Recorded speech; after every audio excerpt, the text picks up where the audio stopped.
തൃശൂരിലെ ചൂണ്ടയിൽ 3 വിദ്യാർത്ഥികളെ പീഡിപ്പിച്ച സംഭവത്തിൽ അധ്യാപകനെ പോക്സോ വകുപ്പ് പ്രകാരം അറസ്റ്റ് ചെയ്തു. ചൂണ്ടൽ സ്വദേശി നൌഷാദിനെയാണ് കുന്നംകുളം പോലീസ് അറസ്റ്റ് ചെയ്തത്. വീട്ടിൽ ട്യൂഷൻ ക്ലാസ് നടത്തിയിരുന്ന ഇയാൾ കുട്ടികൾക്ക് നേരെ അതിക്രമം നടത്തുകയായിരുന്നു. MS എലിഷോയിയാണ് വിവരങ്ങളുമായി. എലിഷോയി, വിദ്യാർത്ഥികളെ പീഡിപ്പിച്ച കേസിൽ അധ്യാപകൻ അറസ്റ്റിലാകുന്നു. ഈ കേസുമായി ബന്ധപ്പെട്ട എന്തൊക്കെ വിവരങ്ങളാണ്? ഈ പരാതി എങ്ങനെയാണ് പോലീസിലേക്ക് എത്തിയത്? ഇന്നലെയാണ് ഇത് സംബന്ധിച്ച് പോലീസിൽ പരാതി ലഭിക്കുന്നത്.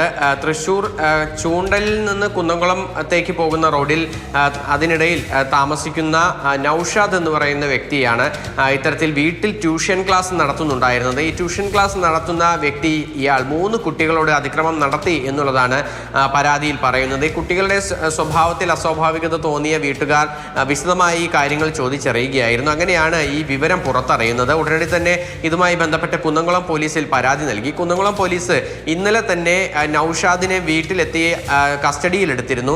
തുടർന്ന് ഈ പെൺകുട്ടികളുടെ എല്ലാം തന്നെ മൊഴി രേഖപ്പെടുത്തുകയും ചെയ്തു. ഇയാൾക്കെതിരെ പെൺകുട്ടികളുടെ മൊഴിയുടെ അടിസ്ഥാനത്തിലാണ് നിലവിൽ പോക്സോ വകുപ്പ് പ്രകാരം നിലവിൽ കേസെടുത്തിരിക്കുന്നത്. ഇന്നലെ തന്നെ കസ്റ്റഡിയിലെടുത്ത പ്രതിയുടെ അറസ്റ്റ് ഇന്ന് പുലർച്ചെ രേഖപ്പെടുത്തുകയും ചെയ്തിട്ടുണ്ട്. ഇന്നിപ്പോൾ കോടതിയിൽ ഹാജരാക്കുകയും ചെയ്യും.